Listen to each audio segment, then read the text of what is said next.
స్టేజ్లో సరిగ్గా మీరు అందరూ వినాలి. గ్రోయింగ్ స్టేజ్లో మనం చాలా వల్నరబుల్గా ఉంటాం, బిక్కుమంటూ ఉంటాం, రాణిస్తామా రాణించమా అనే సమయంలో.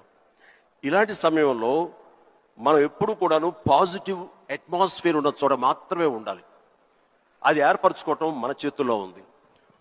నేను ఇంకా సినిమాలు స్టార్ట్ అవ్వలేదు. పాండీ బజార్, టీ నగర్, మెడ్రాస్, అక్కడ ఒక ఏరియా ఉంటుంది. అక్కడ చాలా మంది సరదాగా ఈవినింగ్ కబుర్లు చెప్పుకోవడానికి వస్తారు. వచ్చినప్పుడు వాళ్ళ దగ్గర నేను సరదాగా వెళ్తే ఒక ఫ్రెండ్ తీసుకెళ్ళి రా సరదా కూర్చొని ఒక టీ తాగి వచ్చేద్దామని. ఏంట్రా మీ ఫ్రెండా? ఎవరు? ఏం పేరు?